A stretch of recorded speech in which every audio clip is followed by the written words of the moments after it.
ബാബരി മസ്ജിദിന്റെ പുണ്യഭൂമി വിട്ടുകൊടുത്തില്ലേ? ഇന്ത്യയുടെ പ്രശ്നങ്ങൾ അവസാനിച്ചോ? RSSന്റെ പ്രശ്നങ്ങൾക്ക്, RSSന്റെ മുദ്രാവാക്യങ്ങൾക്ക് പരിസമാപ്തി കുറിച്ചോ? ഇന്നും RSSനെതിരെ ഇന്ത്യയുടെ തെരുവോരങ്ങൾ മുദ്രാവാക്യം വിളിക്കല്ലേ? NRC, CAA, NPR, ഇനി അതിനോടുകൂടി സമരസപ്പെടണോ? അതിനോടുകൂടെ സമരസപ്പെട്ടാൽ RSSന്റെ പ്രശ്നങ്ങൾ അവസാനിക്കോ? അതിനോടും നിങ്ങൾ സമരസപ്പെട്ടാൽ RSSന്റെ പ്രശ്നങ്ങൾ അവസാനിക്കുമെന്ന് ആരെങ്കിലും ധരിച്ചിട്ടുണ്ടെങ്കിൽ തിരുത്താനാണ് ഞാൻ ആഗ്രഹിക്കുന്നത്. RSS ഒന്നിൽ നിന്ന് മറ്റൊന്നിലേക്ക് ചേക്കേറി രാജ്യത്ത് പ്രശ്നങ്ങളും രാജ്യത്ത് കലാപങ്ങളും രാജ്യത്ത് വിധ്വംസക പ്രവർത്തനങ്ങളും നടത്തിക്കൊണ്ടിരിക്കുന്നവരാണ് എന്ന് നാം തിരിച്ചറിയുക.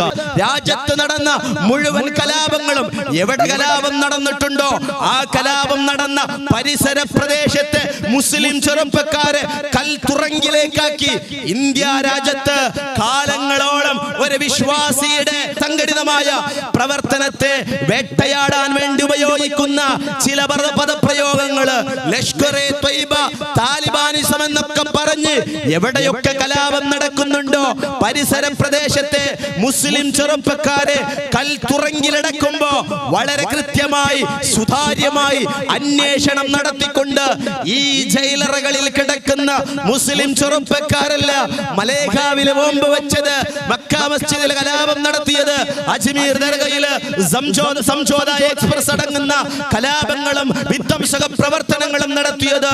ഇതിന്റെ പേരിൽ ജയിലറകളുടെ അഴികൾ എണ്ണിക്കൊണ്ടിരിക്കുന്ന മുസ്ലിം ചെറുപ്പക്കാരല്ല എന്ന് വസ്തുതാപരമായി അന്വേഷണങ്ങൾ നടത്തി വളരെ കൃത്യമായി ഈ കലാപം നടത്തിയത് സ്വാമി അസീമാനന്ദയാണെന്ന്, സ്വാമിനി പ്രജ്ഞാ സിംഗ് ഠാക്കൂറാണെന്ന്, രാജ്യത്തിന്റെ സുരക്ഷാ പദവിയിലിരിക്കുന്ന കേണൽ ശ്രീകാന്ത് പുരോഹിതാണ് എന്ന് വർത്തമാന ലോകത്തോട് ഉറക്കെ വിളിച്ചു പറഞ്ഞതിന്റെ പേരിൽ നട്ടലുള്ള പോലീസ് ഉദ്യോഗസ്ഥനായ ഹേമന്ത് കർക്കരയെ, അത് വിളിച്ചു പറഞ്ഞതിന്റെ പേരിൽ ഹേമന്ത് കർക്കരയെ അതിനിഷ്ഠൂരമായി ഈ ഭൂലോകത്ത് നിന്ന് RSS തുടച്ചു മാറ്റിയപ്പോ ഏത് തെരുവോരങ്ങളാ ഹേമന്ത് കർക്കരയ്ക്ക് വേണ്ടിയിട്ട് മുദ്രാവാക്യം വിളിച്ചത്? RSS എന്ന് പറയുന്നത് അമേരിക്കൻ സാമ്രാജ്യത്വവും ഇസ്രായേൽ സൈനിസവും ഇന്ത്യൻ ഫാഷിസവും ഒരമ്മയുടെ 3 മക്കളാണ് എന്ന് ഇന്ത്യയുടെ തെരുവോരം തിരിച്ചറിയാതെ പോകരുത്. ഞങ്ങൾ അപ്ലോഡ് ചെയ്യുന്ന വീഡിയോ തത്സമയം നിങ്ങൾക്ക് ലഭിക്കണമെങ്കിൽ സബ്സ്ക്രൈബ് ചെയ്ത് ഓൾ എന്ന ബെൽ ബട്ടൺ സെലക്ട് ചെയ്യുക. ഒപ്പം ഷെയർ, ലൈക്ക്. അസ്സലാമു അലൈക്കും വറഹ്മത്തുള്ളാഹി തആല വബറകാതുഹു. ബിസ്മില്ലാഹി അൽഹംദുലില്ലാഹി വസ്സലാത്തു വസ്സലാമു അലാ അഷ്റഫിൽ മുർസലീൻ വഅലാ ആലിഹി വസഹ്ബിഹി അജ്മഈൻ അൽ ഫായിസീന ബരിദല്ലാഹു അമ്മാ ബഅദ്. ആദരണീയനായ യോഗാധ്യക്ഷൻ, വേദിയിലും സദസ്സിലുമുള്ള ജനാധിപത്യ മതേതര വിശ്വാസികളെ, ജനാധിപത്യ ഇന്ത്യ വളരെ സങ്കീർണമായ ഒരു സാഹചര്യത്തിലൂടെ കടന്നു പോയിക്കൊണ്ടിരിക്കുകയാണ്. ഗുജറാത്തിന്റെ തെരുവോരത്ത് കലാപം നടത്തിയത് ഇന്ന് രാജ്യം ഭരിക്കുന്ന ആഭ്യന്തരമന്ത്രിയുടെ, രാജ്യം ഭരിക്കുന്ന പ്രധാനമന്ത്രിയുടെ പങ്കിനെ കുറിച്ച് ലോകത്തോട് വിളിച്ചു പറഞ്ഞ സഞ്ജീവ് ഭട്ട് എന്ന നട്ടലുള്ള പോലീസ് ഉദ്യോഗസ്ഥൻ ഇന്നും ഭരണകൂടത്തിന്റെ ഭീകരതയാൽ വേട്ടയാടിക്കൊണ്ടിരിക്കുകയാണ്. നമുക്ക് എത്ര പേർക്കറിയാം സഞ്ജീവ് ഭട്ടിനെ? എന്റെ ഇന്ത്യയുടെ തെരുവോരത്ത് ആ പോലീസ് ഉദ്യോഗസ്ഥന്റെ ധീരമായ പ്രവർത്തനത്തെ പ്രശംസിക്കുകയും ആ ധീരമായ പ്രവർത്തനത്തിൽ ഏർപ്പെട്ടതിന്റെ പേരിൽ ഭരണകൂടത്തിന്റെ കണ്ണിലെ കരടായി വേട്ടയാടുമ്പോ എന്തേ ഇന്ത്യയുടെ തെരുവോരം സഞ്ജീവ് ഭട്ടിന് വേണ്ടി സമര പോരാട്ടങ്ങൾ നടത്താത്തത്? രാജ്യത്ത് നടന്ന മുഴുവൻ കലാപങ്ങളും എവിടെ കലാപം നടന്നിട്ടുണ്ടോ ആ കലാപം നടന്ന പരിസര പ്രദേശത്തെ മുസ്ലിം ചെറുപ്പക്കാരെ കൽത്തുറങ്കിലേക്കാക്കി ഇന്ത്യ രാജ്യത്ത് കാലങ്ങളോളം ഒരു വിശ്വാസിയുടെ സംഘടിതമായ പ്രവർത്തനത്തെ വേട്ടയാടാൻ വേണ്ടി ഉപയോഗിക്കുന്ന ചില പദപ്രയോഗങ്ങൾ, ലഷ്കർ എ ത്വയ്ബ, താലിബാനിസം എന്നൊക്കെ പറഞ്ഞ് എവിടെയൊക്കെ കലാപം നടക്കുന്നുണ്ടോ പരിസര പ്രദേശത്തെ മുസ്ലിം ചെറുപ്പക്കാരെ കൽത്തുറങ്കിലടക്കുമ്പോ വളരെ കൃത്യമായി സുതാര്യമായി അന്വേഷണം നടത്തിക്കൊണ്ട് ഈ ജയിലറകളിൽ കിടക്കുന്ന മുസ്ലിം ചെറുപ്പക്കാരല്ല മലേഗാവിലെ ബോംബ് വെച്ചത്, മക്ക മസ്ജിദിൽ കലാപം നടത്തിയത്, അജ്മീർ ദർഗയിൽ സംജോത എക്സ്പ്രസ് അടങ്ങുന്ന കലാപ കലാപങ്ങളും വിധ്വംസക പ്രവർത്തനങ്ങളും നടത്തിയത്.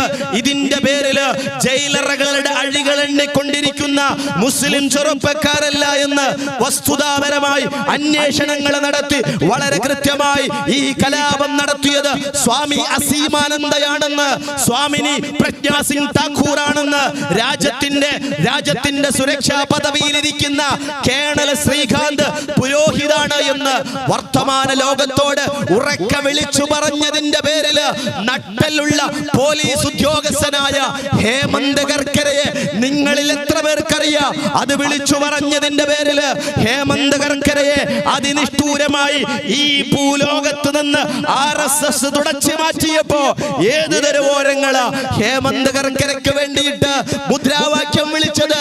ഹേമന്ത് കർക്കരയുടെ പറ്റലുള്ള പ്രിയതമ നിയമ പോരാട്ടം നടത്തിക്കൊണ്ടിരിക്കുമ്പോ ഐക്യദാർഢ്യം പ്രഖ്യാപിച്ച് ഇവിടെയുള്ള ഏതൊക്കെ മതേതരവാദികൾ ഉണ്ടായിരുന്നു? എന്തേ സഞ്ജീവ് ഭട്ടിന് വേണ്ടിയിട്ട്, എന്തേ രാജ്യത്തെ ഇത്തരത്തിലുള്ള ഭരണകൂട ഭീകരതയെ ചോദ്യം ചെയ്ത വിളിച്ചു പറഞ്ഞ ഉദ്യോഗസ്ഥന്മാരെ അധികാരത്തിന്റെ ചെങ്കോൽ ഉപയോഗിച്ച് നിയന്ത്രിക്കുന്ന ഭരണകൂടത്തിനെതിരെ എന്തേ നമ്മൾ മുദ്രാവാക്യം വിളിക്കാതിരുന്നത്?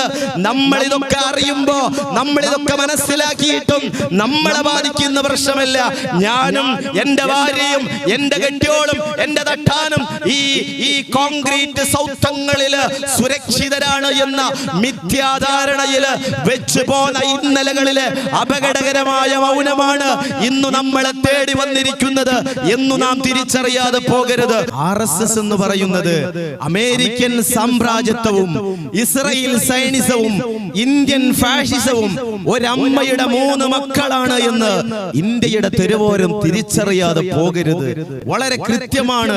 ഇതിന് ആഗോളതലത്തില് ഫാഷിസത്തിന് ബന്ധങ്ങളുണ്ട്. ആ ബന്ധങ്ങളാണ് വരും ദിവസങ്ങളിൽ വർത്തമാന ഇന്ത്യ അനുഭവിക്കാൻ പോകുന്നത്. ആ ലോക തമ്മാടി രാഷ്ട്രത്തിന്റെ അധിപനായ റൊണാൾഡ് ട്രംപ് രാജ്യത്തേക്ക് കടന്നു വന്നപ്പോ തലസ്ഥാന നഗരിയുടെ സാഹചര്യങ്ങൾ വളരെ കൃത്യമായി വായിച്ചവരാണ് നമ്മൾ, മനസ്സിലാക്കിയവരാണ് നമ്മൾ. അതുകൊണ്ട് ഈ അമ്മയുടെ 3 മക്കളെയും ലോകം വളരെ കൃത്യമായി തിരിച്ചറിഞ്ഞ് മാറ്റി നിർത്തപ്പെടുമ്പോ ഇന്ത്യയുടെ തെരുവോരവും ഈ അപകടകരമായ ഫാഷിസത്തെ RSSനെ ഇന്ത്യയുടെ മുഖ്യധാരയിൽ നിന്ന് മാറ്റി നിർത്തണമെന്നാണ് പറഞ്ഞുകൊണ്ടിരിക്കുന്നത്. RSSുമായൊരു സൗഹൃദം, RSSുമായിട്ടൊരു മതേതരത്വം, RSSുമായിട്ടൊരു മാനുഷിക പരിഗണന ജനാധിപത്യ ഇന്ത്യയിൽ വെച്ച് പുലമ്പുന്നത് അപകടമാണ് എന്ന് ഓർമ്മപ്പെടുത്തിക്കൊണ്ടിരിക്കുക. ഈ നാട്ടിലെ ഏതെങ്കിലും RSSകാരനോടുള്ള കുടുംബപരമായ പ്രശ്നം കൊണ്ടല്ലത്, RSSന്റെ പിതാക്കന്മാരോടുള്ള പ്രശ്നം, വ്യക്തിപരമായ പ്രശ്നങ്ങളെ കൊണ്ടല്ല, RSSകാരുടെ ചുറ്റുപാടുകളെ കൊണ്ടുള്ള മുൻവിധികളെ കൊണ്ടല്ലത്. RSS വെച്ച് പേറുന്ന ഒരു മനസ്സ്, ആ മനസ്സിനെ ഇന്ത്യയുടെ തെരുവോരം മാറ്റി നിർത്തപ്പെടണം. അവർക്കില്ലാത്ത എന്തു മാനുഷികതയാ ഇന്ത്യയുടെ തെരുവോരത്തിന് വെച്ച് പുലർത്താനുള്ളത്? അവർക്കില്ലാത്ത എന്തു മതേതരത്വമാ ഇന്ത്യയുടെ തെരുവോരങ്ങൾക്ക് അവർക്ക് തിരിച്ചു കൊടുക്കാനുള്ളത്? അവർക്ക് ഇങ്ങോട്ട് മതേതരത്വമൊന്നുമില്ല, അവർക്ക് ഇങ്ങോട്ട് മാനുഷികതയില്ല. അവർക്ക് അങ്ങനെ മാനുഷികത ഉണ്ടാകുമായിരുന്നുവെങ്കിൽ എന്തിനാ കാസർഗോഡ് എട്ടും പൊട്ടും തിരിയാത്ത ഫഹദ് എന്ന പൊന്നുമോൻ അവർ കൊന്നത്? എന്തിനാ ആസിഫ ബാനു എന്ന ഒരു സുന്ദരിയായ പെൺകുട്ടിയെ അതിനിഷ്ഠൂരമായി അവർ കൊലപ്പെടുത്തിയത്?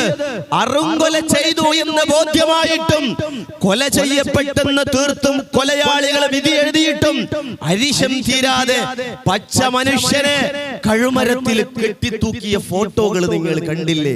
ഇത്തരം ദുഷ്ടമായ നാൽക്കാലിയായ മൃഗങ്ങൾ പോലും അറക്കുന്ന ചെയ്തികൾ ചെയ്യാൻ ഒരറുപ്പം മടിയുമില്ലാത്ത പ്രത്യയശാസ്ത്രം വെച്ച് വേറുന്നവരാ RSS.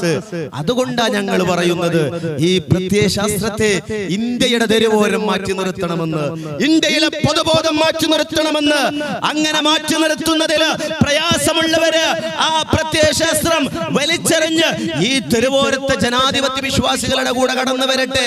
ഇത് ഇന്ത്യയുടെ തെരുവോരത്ത് പോപ്പുലർ ഫ്രണ്ട് കഴിഞ്ഞ 3.5 പതിറ്റാണ്ടായി വിളിച്ചു പറയുന്നു. RSSുമായി ഒരു കോംപ്രമൈസിന്, RSSുമായി ഒരു സമരസപ്പെടലിന് ഇന്ത്യയുടെ തെരുവോരം മനസ്സ് വെക്കരുത്. ഇവിടെ പലരും അങ്ങനെയൊക്കെ പറഞ്ഞിട്ടുണ്ട്. എന്തിനാ പ്രശ്നങ്ങൾ ഉണ്ടാക്കുന്നത് എന്ന്, എന്തിനാ നമ്മൾ പ്രകോപിപ്പിക്കുന്നത് എന്ന്, എന്തിനാ നമ്മൾ മരുന്നിട്ട് കൊടുക്കുന്നത് എന്ന്. ആരാ ഇവിടെ പ്രശ്നങ്ങൾ ഉണ്ടാക്കുന്നത്? ആരാ ഇവിടെ മരുന്നുകൾ സ്വയം വിട്ട പ്രശ്നങ്ങൾ ഉണ്ടാക്കുന്നത്. നിങ്ങൾ മനസ്സിലാക്കണം. ഇന്ത്യയുടെ ചരിത്രം നിങ്ങൾ പഠിക്കണം. ഇന്ത്യയിലെ ഇന്നലകളുടെ പ്രശ്നങ്ങൾ നിങ്ങൾ വിലയിരുത്തണം. ആരാ ഈ നാട്ടില് ക്രമസമാധാന പ്രശ്നങ്ങൾ ഉണ്ടാക്കുന്നത്? ആരാ ഈ നാട്ടിലെ മാനുഷികമായ സാഹചര്യങ്ങളെ തച്ചുടച്ചുകൊണ്ടിരിക്കുന്നത്? ഇതിനെതിരെ ശബ്ദിക്കലാണ് ഇന്ത്യ രാജ്യത്തെ ഏറ്റവും വലിയ അപരാധമായി ഉയർത്തിക്കാട്ടുകൊണ്ടിരിക്കുന്നത്. ഇവിടെ പലരും പറഞ്ഞു ബാബരിയെ എന്തിനാ നിരന്തരമായി ഓർമ്മപ്പെടുത്തിക്കൊണ്ടിരിക്കുന്നതെന്ന്. പലരും പറഞ്ഞു ഒരു പള്ളിയല്ലേ, മുസ്ലിങ്ങൾക്ക് പള്ളിയുടെ ക്ഷാമമുണ്ടോ ഇവിടെ? ഒരു പള്ളി, അങ്ങനെയുള്ള 1000 പള്ളി കയറ്റാൻ സാഹചര്യങ്ങള്, സാമ്പത്തികപരമായുള്ള സൗകര്യങ്ങള് ഇന്ത്യയുടെ മുസ്ലിങ്ങൾക്കില്ലേ? എന്തിനാ നമ്മുടെ നാട്ടിലെ പ്രശ്നങ്ങൾ ഉണ്ടാക്കുന്നത്? എന്തിനാ നമ്മുടെ നാട്ടിലെ ഒരു വിഭാഗത്തെ പ്രകോപനം കൊള്ളിക്കുന്നത്? പ്രിയപ്പെട്ടവരെ, അത് അബദ്ധമായ ധാരണകളാ. അത് ജനാധിപത്യ ഇന്ത്യക്ക് യോജിച്ച ജനാധിപത്യ ശബ്ദമല്ല. നമ്മൾ തിരിച്ചറിയുക, ബാബരി എന്ന് പറയുന്നത് ഒരു പള്ളിയുടെ പ്രശ്നമായി നിങ്ങൾ മാത്രം നോക്കിക്കാണണ്ട. ഇന്ത്യ മഹാരാജ്യത്ത് ബാബരി എന്ന് പറയുന്ന ഒരു പള്ളി മാത്രമല്ല തകർക്കപ്പെട്ടത് എന്നും കൂടി നിങ്ങൾ തിരിച്ചറിയുക. മലപ്പുറം ജില്ലയിൽ തകർക്കപ്പെട്ട പള്ളിയില്ലേ? എന്റെ പരിസര പ്രദേശത്ത് തകർക്കപ്പെട്ട പള്ളികളുണ്ട്. കേരളത്തിൽ തകർക്കപ്പെട്ട എത്ര പള്ളികളുണ്ട്? എന്റെ ബാബരിയെ സ്മരിക്കുന്നത് പോലെ ഈ പള്ളികളൊന്നും സ്മരിക്കപ്പെടാത്തത്? ബാബരിയുടെ പള്ളിക്ക് ഒരു രാഷ്ട്രീയപരമായ പ്രശ്നങ്ങളുണ്ട്. ബാബരിയുടെ പള്ളിക്ക് RSS ഇന്ത്യൻ രാഷ്ട്രീയത്തിലേക്ക് കടന്നു വന്ന കാൽവപ്പുകൾക്ക് കൃത്യമായ പാദങ്ങൾ പതിഞ്ഞിട്ടുണ്ട്. അതുകൊണ്ടാ ബാബരി ഇന്ത്യയുടെ തെരുവോരം മറക്കാത്തത്. ബാബരി എന്ന് പറയുന്നത് ജനാധിപത്യ ഇന്ത്യയുടെ ഒരു പ്രതീക പ്രശ്നമാണ്. അതുകൊണ്ടാ ഞങ്ങള് അതിനെ മറക്കാൻ ഇന്ത്യയുടെ തെരുവോരങ്ങളോട് അതിനെ മറക്കാതിരിക്കാൻ ഞങ്ങൾ ഓർമ്മപ്പെടുത്തിക്കൊണ്ടിരിക്കുന്നത്. ഇന്ന് സുപ്രീം കോടതി വിധി വന്നു. സുപ്രീം കോടതി വിധി വരുമ്പോഴും ഇന്ത്യയുടെ തെരുവോരം പറഞ്ഞത് അതങ്ങ് സമരസപ്പെടണമെന്നാണ്, അതങ്ങ് അവസാനിപ്പിച്ചു കൊടുക്കണമെന്നാണ്. സുപ്രീം കോടതി വളരെ കൃത്യമായ കണ്ടെത്തലുകൾ നടത്തി. ഇന്ത്യയുടെ തെരുവോരത്തിന്റെ വികാരങ്ങള് വളരെ കൃത്യമായി അടിവരയിട്ട് വിളിച്ചു പറഞ്ഞു നമ്മുടെ രാജ്യത്തിന്റെ ബഹുമാനപ്പെട്ട കോടതി. എന്താ സുപ്രീം കോടതിയുടെ കണ്ടെത്തലുകള്? ബാബരി പള്ളി ഒരു ഹൈന്ദവ ദേവാലയവും തകർത്തിട്ടല്ല എന്ന് വളരെ കൃത്യമായി കണ്ടെത്തി നമ്മുടെ രാജ്യത്തിന്റെ പരമോന്നത നീതിപീഠം. RSSന്റെ മുഴുവൻ വാദങ്ങളെയും തള്ളിക്കളഞ്ഞ് രാജ്യത്തിന്റെ സുപ്രീം കോടതി സുതാര്യമായി കണ്ടെത്തി ലോകത്തോട് വിളിച്ചു പറഞ്ഞു ബാബരി തകർത്തത് ജനാധിപത്യ ഇന്ത്യയിലെ തെറ്റായ പ്രവണതയാണ് എന്ന് അടിവരയിട്ട് വിളിച്ചു പറഞ്ഞു രാജ്യത്തിന്റെ സുപ്രീം കോടതി. അവിടെ വിഗ്രഹം കൊണ്ടുപോയി വെച്ചത് അതിനേക്കാൾ വലിയ അപരാധമാണ് എന്ന് വിളിച്ചു പറഞ്ഞു നമ്മുടെ രാജ്യത്തിന്റെ പരമോന്നത നീതി കോടതി. എന്നിട്ട് ഇതൊക്കെ പറഞ്ഞ രാജ്യത്തിന്റെ പരമോന്നത നീതിപീഠം ആരാണോ അക്രമം നടത്തിയത്, ആർക്കെതിരെയാണോ ആരോപണങ്ങൾ ഉന്നയിച്ചത്, ആരാണോ ജനാധിപത്യ വിരുദ്ധ പ്രവർത്തനങ്ങൾ നടത്തിയത് എന്ന് കൃത്യമായി അടിവരയിട്ട് വിളിച്ചു പറഞ്ഞ സുപ്രീം കോടതി ആ ചെയ്തികൾ നടത്തിയവർക്ക് ആ പുണ്യഭൂമി ഏൽപ്പിച്ചപ്പോ ഇന്ത്യയുടെ തെരുവോരം സമാധാനത്തോടെ അതിനെ അംഗീകരിക്കുന്നു. പ്രതിഷേധങ്ങളില്ല, പ്രക്ഷോഭങ്ങൾ നടക്കുന്നില്ല. എന്തേ നമ്മുടെ രാജ്യത്ത് നമ്മൾ പ്രതിഷേധിക്കാതിരുന്നത്? സുപ്രീം കോടതി വളരെ ഏകപക്ഷീയമായിട്ട് RSSന്റെ ആസ്ഥാന കേന്ദ്രങ്ങളിലെ തിരക്കഥ വായിക്കുന്ന ലാഘവത്തോടുകൂടി വളരെ സൂക്ഷ്മതയോടുകൂടി വിധി പറയേണ്ട ഒരു കേസിൽ വളരെ ലാഘവത്തോടുകൂടി വിധി പറഞ്ഞപ്പോ ഇന്ത്യയുടെ തെരുവോരം എന്തേ പ്രതിഷേധിക്കാതിരുന്നത്? നമ്മുടെ രാജ്യത്തിന്റെ ജുഡീഷ്യറിക്ക് തെറ്റുപറ്റുമ്പോ നമ്മൾ പ്രതിഷേധിക്കണ്ടേ? ഈ തെരുവോരം എന്തേ പ്രതിഷേധിക്കാതിരുന്നത്? ഇത് ചെയ്യരുത് എന്നാ പറഞ്ഞത്. അതങ്ങ് വിട്ടുകൊടുത്തൂടെ? വിട്ടുകൊടുത്താൽ പ്രശ്നങ്ങൾ അവസാനിക്കില്ലേ എന്ന് നാഴികക്ക് 40 വട്ടം പറഞ്ഞവരോട് ഞങ്ങൾ ചോദിക്കട്ടെ, പ്രശ്നങ്ങൾ അവസാനിച്ചോ? ഇന്ത്യയുടെ പ്രശ്നങ്ങൾ അവസാനിച്ചോ? ബാബരി മസ്ജിദിന്റെ പുണ്യഭൂമി വിട്ടുകൊടുത്തില്ലേ? ഇന്ത്യയുടെ പ്രശ്നങ്ങൾ അവസാനിച്ചോ? RSSന്റെ പ്രശ്നങ്ങൾക്ക്, RSSന്റെ മുദ്രാവാക്യങ്ങൾക്ക് പരിസമാപ്തി കുറിച്ചോ? ഇന്നും RSSനെതിരെ ഇന്ത്യയുടെ തെരുവോരങ്ങൾ മുദ്രാവാക്യം വിളിക്കല്ലേ? NRC, CAA, NPR, ഇനി അതിനോടുകൂടി സമരസപ്പെടണോ? അതിനോടുകൂടെ സമരസപ്പെട്ടാൽ RSSന്റെ പ്രശ്നങ്ങൾ അവസാനിക്കുമോ?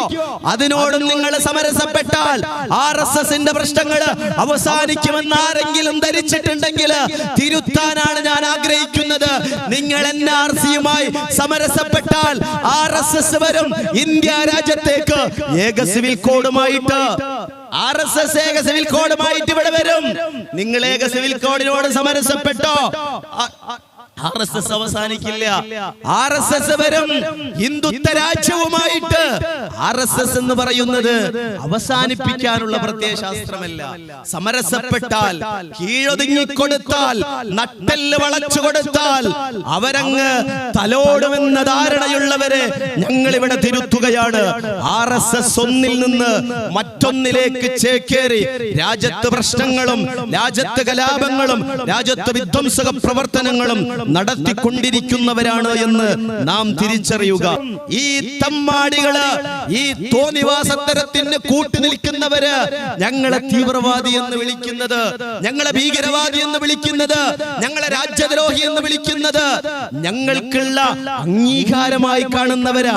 ജനാധിപത്യ ഇന്ത്യയില് ഞങ്ങളാണ് ശരിയെന്ന് ഞങ്ങൾക്ക് സ്വയം ബോധ്യപ്പെടാനുള്ള മുദ്രാവാക്യങ്ങളാണ് മിസ്റ്റർ നരേന്ദ്രമോദി താങ്കൾ പറയുന്നത്. അത് നിങ്ങൾ ഇങ്ങനെ പറഞ്ഞുകൊണ്ടിരിക്കണം. എന്നാലേ പ്രവർത്തനത്തിന്റെ ചുവടുകൾക്ക് ആവേശവും ആർജവവും ഉണ്ടാകൂ. RSSനെതിരെ ഞങ്ങൾ വിളിക്കുന്ന മുദ്രാവാക്യങ്ങൾ കൊള്ളേണ്ടടുത്ത് കൊള്ളുന്നുണ്ട് എന്ന് ഞങ്ങൾക്ക് ബോധ്യമാകാൻ അമിത് ഷാ ഇടയ്ക്കിടയ്ക്ക് ഇത് പറയണം. ഇന്ത്യയുടെ പ്രധാനമന്ത്രി ഇത് ആവർത്തിച്ചു കൊണ്ടിരിക്കണം. ഹിന്ദു സഹോദരങ്ങളുടെ വിശ്വാസ ആചാര സിംബലുകളെ താറടിച്ച് കാണിക്കുന്ന കാഷായ വസ്ത്രമണിച്ച ഉത്തർപ്രദേശിന്റെ തമ്മാടിയായ മുഖ്യമന്ത്രി യോഗി ആദിത്യനാഥ് ഞങ്ങൾക്കെതിരെ ആരോപണം ഉന്നയിക്കണം. എന്നാലേ ഞങ്ങൾ ശരിയായ പാതയിലൂടെ പോകുന്നു എന്ന് ഞങ്ങൾക്ക് ബോധ്യമാകും. ഞങ്ങൾ അപ്ലോഡ് ചെയ്യുന്ന വീഡിയോ തത്സമയം നിങ്ങൾക്ക് ലഭിക്കണമെങ്കിൽ സബ്സ്ക്രൈബ് ചെയ്ത് ഓൾ എന്ന ബെൽ ബട്ടൺ സെലക്ട് ചെയ്യുക. ഒപ്പം ഷെയർ, ലൈക്ക്